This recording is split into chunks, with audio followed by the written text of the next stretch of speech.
Buen día, aquí estamos una vez más desde Mar del Plata, en esta hermosa mañana, en este rincón que me ha prestado mi esposa. Es su rincón, su lugar en la casa, en el sótano, donde tenemos gran parte de nuestra vida, mi biblioteca, con los pájaros del bosque que están cantando detrás mío. Y quiero, en esta hermosa mañana, continuar con el tema de el discernimiento del cuerpo, y hoy hablar sobre guerra corporativa, que es la guerra del cuerpo. Quiero mostrarte primeramente tres visiones acerca de una misma realidad, tres visiones acerca de la realidad de la Iglesia, tres puntos de vista que tienen que ver con tres actores distintos, tres personas distintas, mirando la misma realidad. Cuando el Señor dejó a su Iglesia, la dejó organizada de la misma manera que organizó todas las cosas sobre la tierra, y esto es territorialmente. Y nos dijo, le dio una figura que es mandatoria en cuanto a cómo entendamos la Iglesia, diciendo que la Iglesia es su cuerpo con el cual él iba a continuar la tarea que había comenzado, pero que estaba a todas luces inconclusa, que él había hecho lo que nadie podía hacer, pero ahora nosotros íbamos a continuar a partir de eso. La Iglesia es el cuerpo de Cristo. Ahora quiero que veamos la historia y que veamos nuestro presente en cada una de nuestras ciudades. Cuando hablamos de cuerpo y de iglesia, la Iglesia puede entenderse de dos formas. Una que para nosotros es teórica y práctica solamente para el Señor, que es la Iglesia como la Iglesia mundial, la Iglesia toda, que a los fines prácticos a nosotros no nos sirve, solo le sirve al Señor. Y en los fines prácticos, la Iglesia de nuestra ciudad, que es como la tratan las cartas de Pablo, por ejemplo, a los romanos, a los corintios, a los efesios, a los tesalonicenses. Iglesias de ciudades, como las trata el Señor en sus cartas, en las 7 cartas a las iglesias en Apocalipsis. Iglesias de ciudad, Filadelfia, Pérgamo.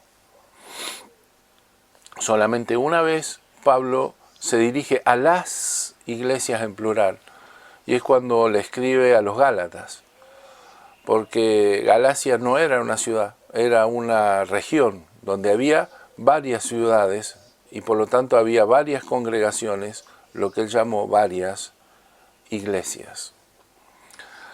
Así que pongamos la vista sobre nuestra ciudad y tratemos de ponernos en la vista, en la visión, en el punto de vista que tiene, por ejemplo, Dios. Si Dios mirara sobre nuestras ciudades hoy, ¿qué esperaría encontrar al ver a la iglesia? Es como ir a la huerta de tu casa. Si plantaste tomates en este rincón, ¿qué esperas encontrar?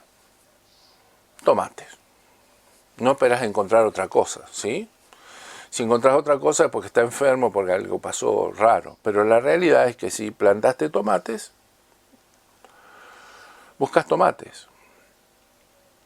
Es lo que esperas ver. Ahora, ¿qué fue lo que el Señor dejó?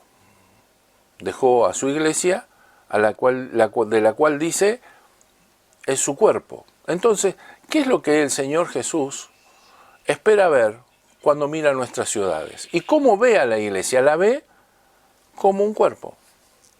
Él no tiene otra visión de su iglesia, más allá de las críticas que puede él hacerle, que su cuerpo. No puede verla de otra manera. Él dejó un cuerpo y busca su cuerpo. Esa es la visión de Dios. También está la visión que el enemigo tiene de la iglesia. Y el enemigo, ya lo hemos visto, es bastante inteligente y astuto. Y él sabe que no puede ver a la iglesia de otra forma que como Dios la ve. Así que él no va a ver a la iglesia como otro tipo de institución que no sea el cuerpo de Cristo. Así que cuando el diablo mira a la iglesia, la ve como un cuerpo.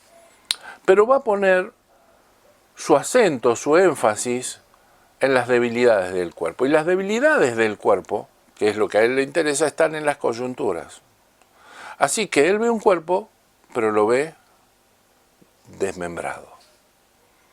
Y va a lucrar con este tema de que el cuerpo está desmembrado. Ya lo vimos en el estudio pasado, lo que pasa cuando un cuerpo está desmembrado, cuando el hombre fuerte está roto. Dice la palabra, entonces puede venir otro más fuerte y hacer estragos en la casa. Esa es la visión del enemigo. Ahora, la tercera visión es la visión que la propia iglesia tiene de sí misma. Y si le preguntáramos a los pastores de las congregaciones de nuestra ciudad, o a la iglesia toda, si sabe que es el cuerpo de Cristo, ¿qué creen que nos responderá? Y nos va a responder que sí. Es más, si le preguntáramos una definición de iglesia, tal vez nos respondan que la iglesia es el cuerpo de Cristo. Porque la iglesia lo sabe, porque la iglesia lo ha aprendido, porque es su doctrina, es su teología, porque lo dice la palabra y cree en la palabra. ¿Pero refleja la realidad? No, yo creo que no. Así que vamos a tratar de recomponer esa imagen a partir de la realidad. Una vez vino a la ciudad donde yo estaba pastoreando en ese tiempo en Venado Tuerto, un amigo a hablarnos a todos los pastores. Y nos juntó a todos los pastores, recuerdo, en el templo donde yo estaba pastoreando. Y nos empezó a hablar y al final de esta historia nos repartió papeles y dijo que escribiéramos ahí el proyecto que teníamos para cada una de nuestras congregaciones para el próximo año. Y lo dividió en distintos temas.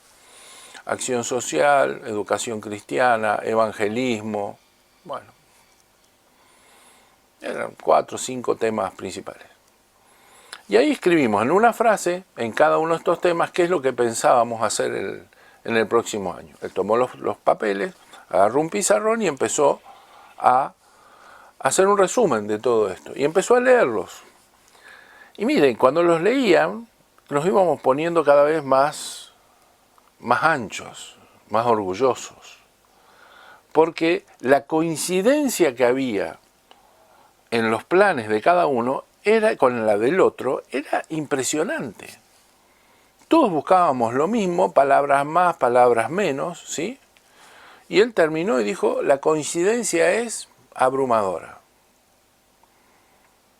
Si lo puedo resumir, dice, en una sola frase es, todos buscan que Venado Tuerto sea para Cristo, o ganar Venado Tuerto para Cristo en el próximo año. Y dijimos, bueno, ¿y ahora? Y ahora dijo, pero.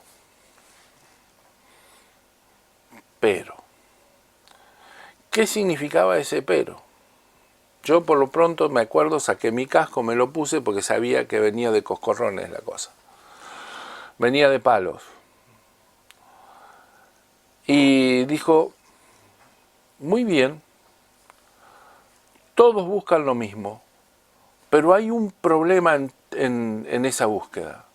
No encuentro en ninguno de estos papeles, no encuentro en ninguno de estos planes el que uno haya considerado hacerlo con el otro. Todos buscan hacerlo por su lado. Y esa es la imagen, esto se repite de ciudad en ciudad y es la imagen que tenemos para reconstruir la imagen, la visión que cada uno tiene de la propia iglesia de la ciudad. Les decía que la iglesia universal, la iglesia mundial, mucho no nos sirve porque no sabemos lo que pasa acá a 20 kilómetros, vamos a saber lo que pasa en todo el mundo, imposible. Ahora sí deberíamos saber lo que pasa en nuestra ciudad. Sé que hay ciudades muy grandes, pero deberíamos saber qué pasa, porque pertenecemos a ese cuerpo. Ahora, si vemos los planes y si es por el accionar, la realidad es que el cuerpo de Cristo no solo está desmembrado, sino que cada congregación se siente el cuerpo de Cristo y planea como si fuera el cuerpo de Cristo. Actúa como si fuese el último general que Dios tiene. Actúa como si fuese el David que va a vencer al Goliat de la ciudad. Y ha cambiado la imagen de un cuerpo desmembrado por una imagen de un montón de cuerpos funcionando como si lo fuesen. La imagen es terrible. Ahora, hay una peor imagen, la peor imagen de todas. ¿Cuál es la peor imagen de todas? Y la que más le sirve al enemigo. Que no es como él va en la iglesia, sino como él quisiera que la iglesia se vea a sí misma para sacarle el mayor partido. Y el problema con esa imagen es que es la imagen que ya tenemos de nosotros mismos. Esta imagen, no de un cuerpo partido, sino de cada uno sintiéndose el cuerpo de Cristo y funcionando como si fuésemos el cuerpo de Cristo y no como un miembro de este cuerpo, es la imagen que más le conviene al diablo. Ahora, ¿cómo solucionamos esto? Efesios capítulo 6. Efesios capítulo 6 nos habla de la guerra espiritual. Ahí comenzamos a entrarnos en la guerra espiritual y a despertar, por lo menos mi generación. Y Pablo advierte ahí: por lo demás, hermanos míos, fortaleceos en el Señor y en el poder de su fuerza, vestíos de toda la armadura de Dios, para que podáis estar firme contra las acechanzas del diablo. Y empieza a dar, dice, porque no tenemos lucha contra sangre y carne, sino contra principados, potestades, contra gobernadores de las tinieblas de este siglo, contra huestes espirituales de maldad en las regiones celestes. Sobre esto seguramente abre en otro momento, pero ¿cuántas veces estás en las regiones celestes? ¿Cuántas vueltas das por el cielo? ¿Cuántas vueltas das por los aires? Muy pocas, ¿sí? Con esto, ¿qué quiero decir? Esta batalla se desarrolla en un lugar donde nosotros no accedemos, ¿sí? Así que cuidado con lo que hacemos o que creemos es la guerra espiritual, porque una cosa es liberación y otra cosa es guerra espiritual. Una cosa es ir a liberar y pelear mano a mano con un demonio que está tomando la vida de una persona o atormentando a la vida de una persona, y otra cosa es la guerra espiritual de la que está hablando Pablo acá. En esta, nosotros tenemos una participación distinta. Pero bueno, tema de otro momento. Lo cierto es que cuando nos presentan esto, ahí nos envalentonamos todo, encima nos dice que nos convertimos en generales de Dios, y ahí tomamos todo esto, y dice la palabra: vestíos de toda la armadura de Dios para que podáis estar firme contra las acechanzas del diablo. Y ahí vinieron todos estos personajes a enseñarnos cómo vestirnos de esta armadura. Una armadura que dice: estad pues firmes, ceñidos vuestros lomos con la verdad, vestidos con la coraza de justicia, calzados los pies con el apresto del Evangelio de la paz, y sobre todo tomad el escudo de la fe con que podáis apagar todos los dardos de fuego del maligno. Y tomad el yelmo de la salvación y la espada del Espíritu, que es la palabra de Dios, orando en todo tiempo, con toda oración y súplica en el Espíritu. Así que ahí nos enseñaron este ejercicio, me acuerdo que de levantarnos todas las mañanas, pararnos frente al espejo y empezar a repetir y a calzarnos la armadura. Armadura que algunas cosas entendía, otras no entendía, y ahí estaba y me ponía, me ceñía los lomos, me ponía la coraza de justicia, calzaba mis pies con el apresto del Evangelio, y ahí hacía todos los ademanes habidos y posibles. Me ponía el yelmo de la salvación, cargaba la espada del Espíritu y salía a la calle. Con todo el peso que esto significa. Y quiero que se lo imaginen como si yo me hubiese puesto una armadura real, ¿sí? Y salía a la calle. El diablo no necesitaba hacer muchas cosas para que yo me desparramara con todos mis trastos en el camino. Hasta que me cansé y dejé de hacer esto frente al espejo. Porque no me servía mucho, porque no me daba resultado. Hubiese sido fantástico que me dé resultado, pero no me daba resultado. Así que lo abandoné por mucho tiempo hasta que Dios empezó a hablarme de la guerra corporativa. Y volví sobre el pasaje y empecé a ver algunas cosas. La primera cosa que me llama la atención está en el versículo 11. Dice, vestíos de toda la armadura de Dios, vestíos. El griego es muy preciso. Y si hubiese querido decirnos que cada uno de nosotros se debía vestir de una forma particular, nos lo podría haber dicho con precisión, pero ahí no dice eso. Dice todos vístanse. Y eso es diferente y abre una visión diferente de todo esto. No dice que cada uno nos tenemos que poner la armadura, sino que todos nos tenemos que poner la armadura. Todos como qué, todos como un cuerpo. Y empecé a leer con otros ojos la carta a los Efesios y me di cuenta de que Efesios habla desde el principio hasta el final de cuerpo. Y si habla de cuerpo, desde el principio al final, ¿por qué al final, cuando habla de ponerse la armadura, yo voy a pensar de que se olvidó de todo lo que venía diciendo para ahora dedicarse a decirme algo que tengo que hacer individualmente? No es así. Entonces mi pregunta fue, si todos nos tenemos que vestir, esta no es una armadura para mí, es una armadura para todos, es una armadura para el cuerpo. Y empecé a rever todo esto y fue fantástico. Y fue fantástico. Y es fantástico. Y cuando lo hemos aplicado, ha funcionado maravillosamente. Vamos a volver al capítulo 4 inmediatamente para hablar de los oficios. Porque cuando habla del cuerpo, empieza a hablar de los oficios con una participación vital.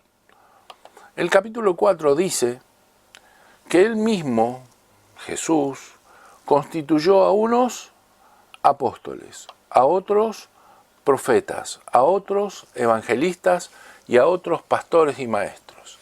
Y sé que algunos de ustedes que me está escuchando irá otra vez con la historia de lo apostólico. Estamos cansados, hartos de los apóstoles que andan dando vuelta por ahí. Y quieres saber algo, yo también. Pero no porque lo apostólico haya perdido validez, sino porque, como muchas otras cosas, los hombres han corrompido. Y doy fe de que tanto yo como los que han estado conmigo estos últimos 20, 30 años, hemos predicado sobre lo apostólico genuinamente. Y nos hemos tenido que apartar algunos de nosotros cuando hemos visto lo que con esto se ha hecho. Pero no porque la palabra haya dejado de tener valor, sino porque los hombres somos hombres Y así como somos capaces de sentirnos el próximo David o el próximo general de la guerra, cuando nos dicen que somos los apóstoles, ¿sí?, que tiemble el mundo, ¿sí? Y ahí estamos decretando, gritando. En estos días de pandemia, la cantidad de barbaridades que hemos escuchado decir los apóstoles tratando de frenar a Dios mismo. Esto es un juicio. Y ahí están los apóstoles tratando de terminar con el juicio de Dios. Hermano, ¿quién podrá ir contra Dios? Lo que tenemos que ver es qué es lo que tenemos que hacer.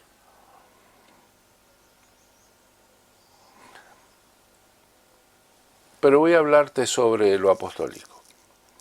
En realidad sobre todo lo que tiene que ver con el equipo de oficios que Dios dejó. Si no te gusta la palabra apostólica, tírala. Pero eso no quita que el Señor dejó sobre la tierra y en su iglesia a estos 5 oficios que están vigentes. En ningún lugar dice que hayan cesado. Están vigentes. Y dice que, fíjense, a unos apóstoles, a otros profetas, a otros evangelistas y a otros pastores y maestros. Y la primera discusión siempre fue, ¿son 4 o son 5? Y no, son 5 porque nombra 5 diferentes. Sí, pero también dice a uno, a otro y a otros. Y no le faltó un otro más. Se olvidó Pablo de escribir. Es como si viniera poniendo números, agrupándolos, y si hubiese querido podría haber puesto el 5. Se lo olvidó. En la palabra de Dios nadie se olvida nada. Entonces, ¿son 4 o son 5? Y fue siempre una discusión que hubo dando vuelta por ahí, ¿sí? Mi forma de verlo es bastante sencillo. La pregunta que yo me hago es, ¿en dónde me lo estás preguntando? ¿En qué ámbito me preguntás cuántos son? Si me lo preguntás en el ámbito local, te digo que en el ámbito local, esto es en una congregación, puede haber los 5 oficios conviviendo perfectamente bien. Ahora, si me lo preguntas en el cuerpo de la ciudad, más allá de la congregación, y no, ya son 4. Ya hay uno que no puede funcionar. ¿Cuál es el que no puede funcionar? El del pastor. ¿Cómo que no va a funcionar el pastor? Es el único que reconocemos todo y no funciona. Y sí, él no funciona. No funciona, ¿por qué? Porque el pastor es pastor de sus ovejas, no las del otro. Así que cuando yo salgo como pastor al ámbito de la ciudad, y si yo visito otra congregación y me quiero hacer el pastor con las ovejas de ese, se arman los líos que se armaron siempre. Porque yo soy pastor de mis ovejas, no la del otro. Del otro tiene otro pastor y el otro rebaño tiene otro pastor. Y cada rebaño tiene su pastor. Y cuando ese pastor sale de ese rebaño, se terminó su oficio de pastor. Y si quiere obrar pastoralmente, necesita el permiso de ese pastor para que pueda trabajar como si fuese pastor o hacer tarea pastoral sobre la oveja de otro rebaño. Así que, ¿qué hace un pastor cuando sale fuera de su oveja, de su rebaño? Y si no tiene otro oficio, lo mínimo que puede hacer es ser maestro. ¿Por qué? Porque no es imposible pensar que un pastor no sea maestro, no enseñe la palabra. Por eso dice a unos apóstoles, a otros profetas, a otros evangelistas y a otros pastores y maestros. Que será uno o serán 2, dependiendo si nos movemos en el ámbito local de la congregación o en el ámbito local de la ciudad. Dicho esto, veamos a cada uno de ellos. Para entender lo que es un oficio, tenemos que entender para qué fueron puestos. No es lo mismo un maestro de escuela dominical, un buen docente, que un maestro de oficio. No es lo mismo una persona que tiene el don de profecía que un profeta. No es lo mismo un consejero que un pastor. En los oficios, la gran diferencia es que no solo funcionan los dones, sino que absolutamente todo lo que tiene que ver con su vida está teñido por su oficio. Tomemos por ejemplo el caso de Ezequiel. Cada vez que Ezequiel tenía que hablar, que no hablaba mucho y que pasó mucho tiempo mudo, le pasaba algo en su vida. Se tuvo que acortar no sé cuántos cientos de días de un lado y del otro para decirle al pueblo que habían deshonrado a Dios y que Dios iba a orar un juicio sobre ellos y que iban a entrar en duelo, pero que no podían ni siquiera llorar. Se le murió la esposa. Claro, pero no era la bruja con la que se había casado, dice que era la niña de sus ojos, la mujer a la que él amaba. Fue parte de su mensaje. Toda su familia, incluso su vida matrimonial, fue afectada porque en el mensaje uno de los dos tuvo que morir. Ese es un oficio. Él no tenía el don de la profecía, él era un profeta de oficio, todo en su vida era así. No es lo mismo un maestro que te enseña una lección que un maestro de oficio donde cada cosa que hace te deja una enseñanza. Donde te lo recordás, como recordamos a Jesús, enfrentando cada situación para ver cómo la resolvió, cómo reaccionó, qué hizo, qué no hizo. No siempre estuvo enseñando, no siempre estuvo sentado explicando las cosas, simplemente hizo y en el hacer enseñó. Un oficio es eso, un oficio es cuando todo se involucra, toda la vida se involucra en lo que hace. Ahora dice que que Jesús dejó 5 oficios. ¿Para qué los dejó? Fíjense, dice, a fin de perfeccionar a los santos para la obra del ministerio. ¿Esto qué significa? Para edificación del cuerpo de Cristo. ¿Qué significa edificar el cuerpo de Cristo? Es para que todos, no que cada uno, que todos lleguemos a la unidad de la fe y del conocimiento del Hijo de Dios, esto es, a un varón perfecto a la medida de la estatura de la plenitud de Cristo. Para que el cuerpo de Cristo se convierta en el hombre que es Jesús. No cada uno, por supuesto que debemos procurarlo.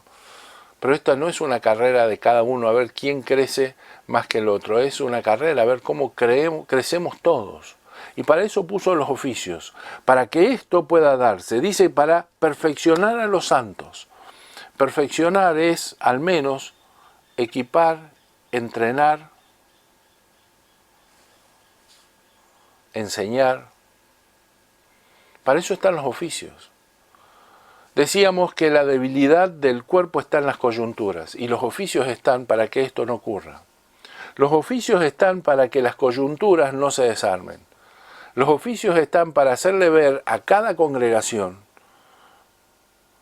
cuál es su papel, cuál es su lugar y que no se desprenda, que no se corte sola o que no se caiga del cuerpo. Y el poder entregarle a Cristo un cuerpo a la medida de la estatura del varón perfecto que es Él a la cabeza.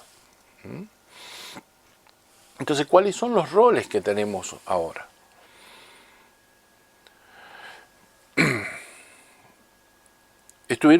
Y cada uno de estos oficios debe ser entendido bajo esa luz. ¿Para qué queremos evangelistas en nuestro tiempo? ¿Para que prediquen la palabra? ¿Para que hagan campañas por la ciudad? ¿Es eso un evangelista de oficio? No, un evangelista de oficio no es eso. Por supuesto que sabe predicar. Pero un evangelista de oficio es el que le mete fuego a la iglesia para que la iglesia predique. No necesita subirse a un púlpito, no necesita una carpa, no necesita una campaña. Lo que el evangelista de oficio hace es encenderte para que prediques el evangelio. ¿Has estado alguna vez al lado de, por ejemplo, Carlos Anacondia? Estás un rato con él y a los 5 minutos querés salir disparado a predicar el evangelio. Porque te mete la urgencia, porque te mete la necesidad, porque te hace ver que no hay otra cosa que hacer en el mundo más importante que predicar el evangelio. ¿Cómo lo hace? No lo sé cómo lo hace. Porque es su oficio. Y no estoy hablando de cómo predica el evangelio. Estoy hablando de lo que pasa cuando estás con él.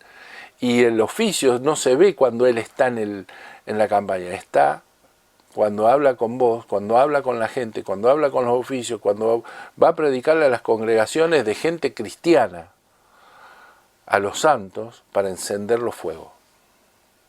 Para encender, avivar el fuego del evangelismo. Lo mismo pasa con el maestro. Lo mismo pasa con el profeta. ¿Para qué queremos los profetas de oficio? ¿Para que nos traigan la última profecía publicada en el cielo?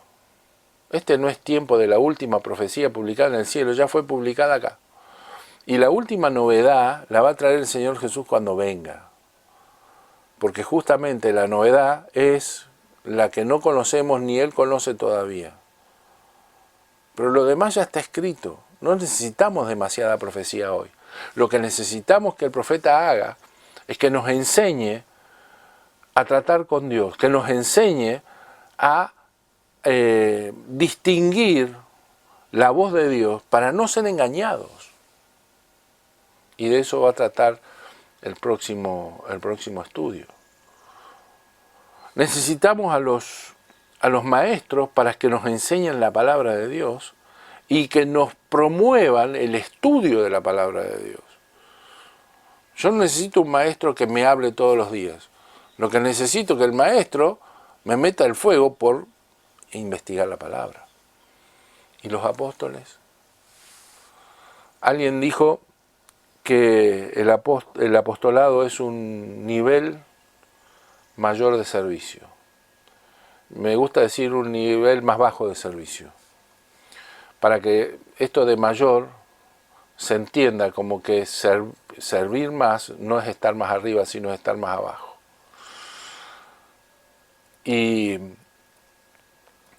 no son los apóstoles aquellos a los cuales debemos rendir pleitesía en este momento. ¿Cómo se les rinde pleitesía en este momento? No son superhombres ni nada por el estilo. Son gente que tiene que haber entendido. ¿Cómo lo entendió Pablo? Que había que salir a servir de una forma diferente. Y se fue cargando con su fábrica de carpas para no ser una carga a nadie, ¿sí?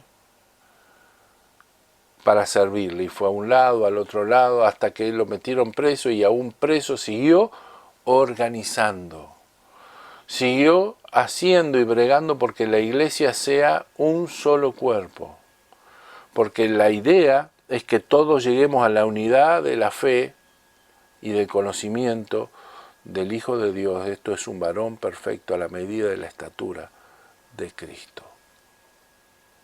Entonces volvamos al capítulo 6, y con esto termino, de la armadura. Les dije que esta era una armadura corporativa, no una armadura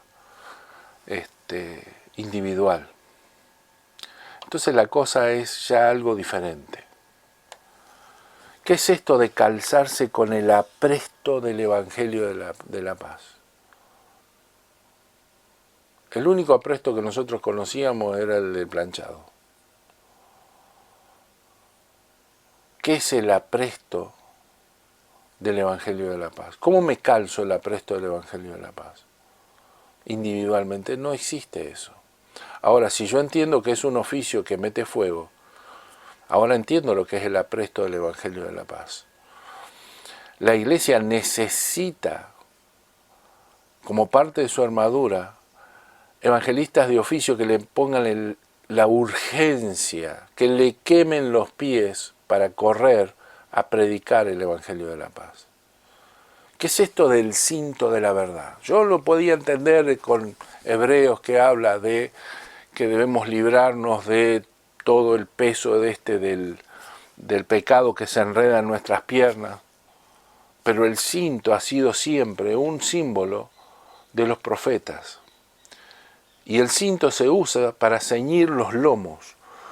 Los judíos en ese tiempo usaban vestiduras largas, y trabajar con eso, montar con eso, correr con eso, subirse a una barca para pescar con todo eso enredado entre los pies era bastante complicado. Así que lo que hacían, lo arremangaban todo, se lo ponían a la altura de sus lomos, que es un poquito más arriba de la cintura, y ahí con un cinto se lo ataban. Y en la profecía en este momento nos tiene que librar del engaño y dar libertad de acción. La justicia es lo que le pedimos a los apóstoles. Los apóstoles están, y fíjense que dice una coraza. La coraza, ¿por qué? Porque la coraza cubre las partes fundamentales, los órganos vitales del cuerpo. Te pueden herir una mano, te pueden cortar una pierna, y no te vas a morir, pero te apuntan a los órganos que están cubiertos por la coraza, y hay peligro de muerte. Los apóstoles tienen esa responsabilidad de hacer que el cuerpo no muera. Dice Mateo 24 que donde está el cuerpo muerto, ahí se juntan las águilas, y las águilas son los falsos profetas, los falsos oficios que vienen para engañar al pueblo, a la iglesia. Así que lo que hay que hacer es mantener el cuerpo vivo, y eso es tarea fundamental de los oficios, pero sobre todo de aquellos que fueron puestos, ¿sí?, para cubrir con justicia, ¿sí?, y ordenar al cuerpo, que son los apóstoles. La espada del Espíritu, que es la palabra de Dios, ¿en manos de quién va a estar? De los pastores y fundamentalmente de los maestros. Pero me quedó el yelmo, dando vuelta. ¿A qué oficio le pongo el yelmo? A ninguno. Porque el yelmo va en la cabeza, y la cabeza es Cristo. Y no puede ser otro que el yelmo de la salvación, el que tenga a Cristo, porque ahí no le podemos ayudar a Cristo. Podemos predicar el Evangelio, pero el único que salva es Jesucristo. Así que el yelmo está en la cabeza. Y ahora dice Pablo, y por sobre todos, tomad ¿qué? El escudo de la fe. Porque este es el problema cuando lo hacemos individualmente. No siempre tenemos la fe suficiente para que las cosas funcionen. Y un día estamos arriba, otro día estamos abajo, otro día estamos a medias aguas, ¿sí? Ahora dice Pablo, por sobre todos, el escudo de la fe. ¿Y qué tenía en mente Pablo cuando pensaba eso? Si has visto las películas de ese tiempo, de romanos o de griegos, verán que cuando las flechas del enemigo caen, ¿qué es lo que ellos hacen? Se ponen cada uno con el escudo, un escudo que no les sirve para mucho, solos, ¿sí?, pero que cuando se juntan lo ponen como si fuese la caparazón de una tortuga, y que lluevan las flechas. Ahora, si alguno se mueve, estamos en problema, pero mientras todos estén de esa manera, dice, por sobre todo el escudo de la fe, y estamos hablando de una fe corporativa también. Estamos hablando de un cuerpo que se mueva como tal. Discernimiento de cuerpo y guerra corporativa tiene que ver con esto. Y no hay otra lucha que nosotros tengamos que llevar adelante, es que darle a Cristo un cuerpo. Si le damos a Cristo un cuerpo, todo se soluciona en los cielos y en la tierra, porque en paz está lo que Él posee. Te bendigo y te veo en el próximo estudio.